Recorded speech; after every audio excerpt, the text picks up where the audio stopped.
ये जो रक्षाबंधन पर्व है, जो त्यौहार है, ये किस लिए मनाया जाता है? इसकी शुरुआत कब हुई, ये आप हमें बताइए। रक्षाबंधन का पर्व वैदिक कालीन नहीं है, यानी बहुत पुराना नहीं है, लेकिन एक रानी, एक महारानी के साथ धोखे से ये शुरुआत हुई है।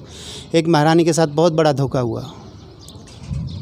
धोखा ऐसे हुआ कि सनातन व्यवस्था में नारी का बड़ा सम्मान रखा गया है, सम्मान बहुत ज़्यादा नारी को दिया गया है, और भाई का ये अधिकार है कि वो बहन की रक्षा करे। और बहन को भाई से क्या चाहिए? भारतीय सभ्यता में या भारतीय जो धर्म व्यवस्था है उसमें बहन बस भाई से ये उम्मीद करती है कि वो उसकी रक्षा करे। तो इसकी शुरुआत होती है हुमायूं। हुमायूं को गरुड़ पुराण में अकबर को मलेच्छ कहा गया है, मलेच्छ राज। तो हुमायूं भी मलेच्छ, वो लोग तो मलेच्छ थे। तो ये तो माताओं बहनों का सम्मान ही नहीं करना जानते थे। मतलब एक प्रकार से मुस्लिमों को मलेच्छ कहा गया है हाँ, गरुड़ पुराण में। हाँ, यानी कि मुस्लिमों ने हमें काफिर कहा है उनके ग्रंथों में, लेकिन हमारे ग्रंथों में जैसे भविष्य पुराण है तो मुस्लिमों को मलेच्छ कहा गया है। और विशेषकर भारतीय सभ्यता में जो विदेशी होते हैं, जो दस्यु होते हैं, जिनमें मानवता नहीं होती, उनको मलेच्छ ही कहा जाता है। मानवता जैसे कि वो अपने परिवार में शादी कर लेते हैं, अपनी बहनों से विवाह कर लेते हैं, वो किसी की भी पत्नी को ज़बरदस्ती छीन लेते हैं। तो ऐसे लोग किसी के भी धन को ज़बरदस्ती छीन लेना, हत्याओं करना एक आम बात समझना, ऐसे लोगों को मलेच्छ ही हमारे धर्म के अनुसार कहा गया है। दस्यु, मलेच्छ और राक्षस जो शब्द आए हैं वो इसी प्रकार आए हैं। तो इसकी जो शुरुआत होती है तो क्या होता है, जब चित्तौड़ राणा सांगा की बाबर के साथ में जो युद्ध होता है फतेहपुर सीकरी में, तो खनवा के मैदान में वो जीतते हैं, और फतेहपुर सीकरी में जो युद्ध होता है वहाँ पे उनकी हार हो जाती है। क्योंकि राणा सांगा धोखे से वार नहीं करते थे, तो उनकी जो व्यूह रचना थी उस तरीके, शायद कुछ व्यूह रचना में कमियां थीं। वो वीर थे, उनकी वीरता पे कोई भी लांछन नहीं लगाया जा सकता। लेकिन राणा सांगा की मृत्यु के बाद में जो चित्तौड़ के, जो मेवाड़ के शासक हुए, तो वो अयोग्य सिद्ध हुए। तो उस समय मेवाड़ की जो बागडोर थी, चित्तौड़ की जो बागडोर थी, वहाँ की रानी करमवती ने संभाल रखी थी। कुछ राजनीतिक गलतियाँ हुई, जैसे कि मालवा के सुल्तान के साथ में उन्होंने गुजरात के सुल्तान का साथ दे दिया। तो क्या होता है, गुजरात का सुल्तान बहादुर शाह, जो एक समय गुजरात से भाग कर के आया था और उसके प्राणों की रक्षा चित्तौड़ ने की थी, तो मैं तो उसको गद्दार ही कहूँगा, नीच कहूँगा, कि जिसने उसकी रक्षा की उसी चित्तौड़ पे वो चढ़ाया। तो एक बार तो क्या हुआ कि चित्तौड़ की सेना कमज़ोर थी उस समय, और जो फतेहपुर सीकरी का जो युद्ध हुआ था वहाँ पर चित्तौड़ की शक्ति क्षीण हो गई थी। ज़्यादातर राजपूत चित्तौड़ से अलग हो गए थे।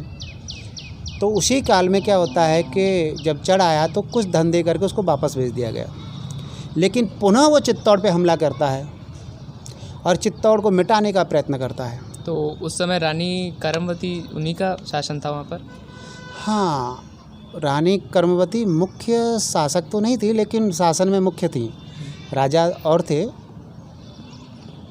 शायद विक्रमादित्य या विक्रमादित्य जो नाम आता है वैसे थे, और बहुत होशियार नहीं थे, दूरदर्शी नहीं थे। अपने ही सरदारों को उन्होंने चित्तौड़ का विरोधी बना लिया था। तो ऐसा था, यानी उनको एक अयोग्य शासक कहा जा सकता है। तो उस समय रानी करमवती ने जो बागडोर संभाली, तो चित्तौड़ का अस्तित्व पे खतरा जब नज़र आया रानी करमवती को, क्योंकि उस समय चित्तौड़ ही एक ऐसा था जिसने सनातन की ध्वजा को, सनातन धर्म और सनातन राष्ट्र की ध्वजा को उठाए रखा था। मलेच्छों के आगे सभी पराजित हो चुके थे, और मलेच्छ धर्म फैलाना चाहते थे। हम धर्म नहीं कहेंगे, मलेच्छों का एक मत है, क्योंकि धर्म की व्याख्या तो अलग ही है। धर्म की व्याख्या मनुस्मृति में दी गई है। धृति, क्षमा, दमो, अस्तेय, शौचमेंद्रिय निग्रह, धीर, विद्या, सत्यम, अक्रोधो, दशकम धर्म लक्षणम। मनुस्मृति धर्म के बारे में कहती है कि वेदो अखिलो धर्म मूलम, यानी वेद का जो धर्म का जो मूल है वो वेद है। फिर महाभारत में जिक्र आया है, जो योगी हैं शिव, आज के जो शिव नहीं जिनको हम शंकर कहते हैं, लेकिन मैं श्रोताओं को बता दूं, आपको बता दूं कि महाभारत में जब प्रसंग चलता है, भीष्म सैया पे पड़े हुए हैं, जब संवाद होता है उनके साथ में, तब वो योगी शिव के माध्यम से कहते हैं। तो जो योगी हैं, शिव हैं, उनकी द्वारा धर्म की जो व्याख्या है उसको बताते हैं कि सरलता ही धर्म है। तो धर्म इसको कहते हैं। तो जो मिलेच्छों का जो मत था उसमें एक ही चीज़ था, कैसे भी अपने मत को फैलाया जाए। उनका सबसे बड़ा ध्येय था कि किसी भी तरीके से अन्य लोगों को अपने मत में लाया जाए, और उनको विश्वास था कि जितने लोगों को हम अपने मत में लाएंगे, उनका जो खुदा है या उनका जो भगवान है वो उनको जन्नत में बहुत ऊंची जगह देगा। जन्नत में उनको 72 हूरें मिलेंगी, ऐसा कहा जाता है। 64 गिलमें मिलेंगे। जन्नत की जो उन्होंने व्याख्या बताई है, जो विद्वान बताते हैं, मेरी तो इतना ज्ञान कम है, लेकिन मैंने विद्वानों के माध्यम से उनकी पुस्तकों से पढ़ा है कि वहाँ पे शहद की नदियाँ हैं, शराब की नदियाँ हैं, बड़े बड़े बाग हैं, 72 हूरें ऐसी है। वो पानी को निकले हैं तो पानी उनके गले में दिखता है, और वो 16 साल की रहती हैं ताउम्र। और सबसे बड़ी विशेषता जन्नत की वो बताई, जिसके पीछे मिलेच्छ पागल हो जाते थे, कि आप जितना भी खाओ, आपको शौच के लिए नहीं जाना पड़ेगा, आपको लैट्रिन करने नहीं जाना पड़ेगा, आप डकार लोगे और पूरा का पूरा पच जाएगा।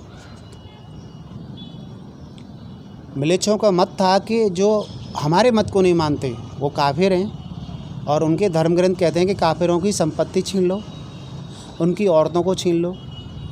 मिलेच्छ मानवों का व्यापार करते थे। मिलेच्छों ने बाहर से लाखों मानवों को ले जा करके मध्य एशिया में बेचा, यानी मानवता नाम की उनमें चीज़ नहीं थी। और मैं जिस हुमायूं की बात कर रहा हूँ वो मुग़ल थे। मुग़लों का तो एक अलग ही तरीका था। वो अपने हरम में 5-5 हज़ार औरतें रखते थे, लेकिन अपनी बेटियों, अपनी बहनों और अपनी बुआओं की शादी नहीं करते थे। उन्हें जीवन भर कुंवारी रहना पड़ता था। तो ऐसे लोग किसी का क्या सम्मान करते। जब बहादुर शाह चढ़ाया, चित्तौड़ का अस्तित्व खतरे में लगा, तो पता नहीं कैसे रानी करमती के मन में आया कि हम में जितनी मानवता है, हमने उस मिलेच्छ बहादुर शाह को शरण दी, उसकी जान बचाई हमने, शायद हुमायूं मेरा मदद कर दे। क्योंकि वो तो धर्म को मानने वाली, मानवता को मानने वाले चित्तौड़, क्योंकि चित्तौड़ का एक अस्तित्व ऐसा है कि चित्तौड़ ने सदा धर्म की रक्षा की है और अपने प्राणों का बलिदान किया है। तो वो राखी भेज दिए हुमायूं को। दिल्ली का सुल्तान उस समय हुमायूं होता है, और गुजरात का बहादुर शाह। तो राखी भेजती है कि हे हुमायूं, मुझे अपनी बहन समझ करके तुम मेरी रक्षा करो। और हुमायूं और बहादुर शाह दोनों दुश्मन हैं, यानी हुमायूं बहादुर शाह को ख़त्म कर देना चाहता है, उसका अस्तित्व मिटा देना चाहता है, और बहादुर शाह हुमायूं का अस्तित्व मिटा करके दिल्ली का सुल्तान बनना चाहता है। दोनों ही दुश्मन हैं, और चित्तौड़ शांत है। तो हुमायूं अपनी फ़ौज को लेकर चल पड़ा। वो ग्वालियर आया, चित्तौड़ के लिए निकल पड़ा, ग्वालियर आया। जब बहादुर शाह को पता चला तो उसने हुमायूं को खबर भेजी कि मैं जिहाद पर हूँ, मैं काफिरों का कत्ल कर रहा हूँ, काफिरों को ख़त्म कर रहा हूँ, या काफिरों को समाप्त कर रहा हूँ। ऐसे जो शब्द थे उसके, पत्र का सेम मजमून नहीं है, लेकिन उसका भाव वही है। और आप इस समय मेरा आपका दुश्मन है, तो पहले मैं काफिरों से लड़ लूँ। काफिर यानी कि जो हम धर्मात्मा लोग हैं, जो गैर मिलेच्छ हैं, जो उनके मत को नहीं मानते, मिलेच्छ उनको काफिर ही कहते हैं। मतलब जो मुस्लिम नहीं है वो काफिर हैं। हाँ, जैसे कि सिख भी काफिर हैं, क्रिश्चियन को भी काफिर कहते हैं, जैन को भी काफिर कहते हैं, और हम सनातन हैं उनको भी काफिर कहते हैं। जैसे हम सनातनों को हिंदू नाम भी ज़्यादातर विद्वान बताते हैं कि अरबी नाम जो हिंदू है वो हमें गाली के रूप में दिया गया, और सावरकर को छोड़ कर के कोई भी इस नाम को बहुत पुराना नहीं मानता। सावरकर जी ने हिंदू नाम को सनातन का हिंदू रूप माना है कि उनका कहना है कि जो गुप्त साम्राज्य था, जो गुप्त काल था, उस समय हिंदू नाम प्रचलित था। तो हो सकता है जो अरबी के जो भाषा है उसका नाम प्रचलित हो, लेकिन ज़्यादातर विद्वानों का मत है कि अरबी भाषा का जो शब्दकोश है उसमें हिंदू का अर्थ होता है काला, नीच, चोर, डाकू। तो ये सब चीज़ें रही। तो उसका अर्थ कि काफिर को ख़त्म करने दें, या काफिर से लड़ रहा हूँ, मैं जिहाद पर हूँ, तब तक आप मुझसे न लड़ें। और हुमायूं ये खबर पा करके बैठ जाता है ग्वालियर के किले में। वो चित्तौड़ का अस्तित्व मिटते देखना चाहता है, वो काफिरों का अस्तित्व मिटते देखना चाहता है, क्योंकि उनको तो जन्नत में जाना था। तो जन्नत का जो ख्वाब है, 72 हूरें, 72 गिलमें, दूध की नदियाँ हैं, शराब की नदियाँ हैं, पता नहीं काय काय की नदियाँ हैं, और सबसे बड़ा ख्वाब कि कितना भी खाओ आपको डकार आने से पच जाएगा। तो चित्तौड़ पर संकट है। जब रानी को कोई मदद नहीं मिलती है तो रानी लड़ती हैं, चित्तौड़ के सरदार लड़ते हैं, चित्तौड़ के बांकुरे वीर लड़ते हैं, सनातन के रक्षक लड़ते हैं। और चित्तौड़ की एक कहानी है कि जितनी भी मूल सभ्यताएं हैं आज खत्म हो गई। मिलेच्छों ने ज़्यादातर सभ्यताओं को नष्ट कर दिया, लेकिन ये भारतीय सभ्यता शुरुआत में भी थी, आज भी है। तो ये चित्तौड़ के बलिदानों का इसमें बहुत बड़ा हाथ है। तो जब युद्ध लड़ा जाता है, लड़ाई चलती है और उनको जीत की संभावना ख़त्म हो जाती है कि हम नहीं लड़ेंगे, हम लड़ेंगे तो हम जीत नहीं पाएंगे, यानी हमारी हार निश्चित है, तब साका का आयोजित होता है, सती का आयोजन होता है। रानी कर्मवती अग्नि में कूद करके अपनी सभी जो भी महिलाएं थी उनके साथ में अपने सतीत्व की रक्षा के लिए कि हमारा जो सत्य है ये मिलेच्छों के हाथ ना बर्बाद हो जाए, हमारा सतीत्व पे ये मिलेच्छ कब्जा न कर लें और हमको उन मध्य एशिया की मंडियों में ना बेच दें, हमको कहीं। इसलिए वो अग्नि में कूद करके अपनी जान देती हैं और चित्तौड़ के रणवाकरे केसरिया पहन करके युद्ध की भूमि में निकल जाते हैं एक ही मकसद के साथ में कि या तो हम जीवित आएंगे तो जीत करके आएंगे, नहीं तो हम मृत्यु का वरण करेंगे। तो इस धोखे से राखी का पर्व शुरू हुआ और इसकी शुरुआत की एक बहन अपने भाई से क्या चाहती है, रक्षा। और ये भारतीय संस्कृति है कि भाई क्या दे पाता है, रक्षा। जब बहन पर संकट आता है, उसके अस्तित्व में प्रश्न आता है तो भाई दौड़ता है। भाई और बहन का रिश्ता है कि एक बहन अपने भाई से कुछ नहीं मांगती, वो चाहती है कि मेरा भाई सुरक्षित रहे और ये मांग करती है कि मेरी सुरक्षा पर, जब मेरे मान सम्मान पर कोई बात आए तो मेरी रक्षा के लिए मेरा भाई दौड़ाए। ये सनातन धर्म की बहुत बड़ी खूबसूरती है और रानी कर्मवती के साथ जो धोखा हुआ उससे इसकी शुरुआत हुई है। नमस्ते, सबको नमस्ते, धन्यवाद।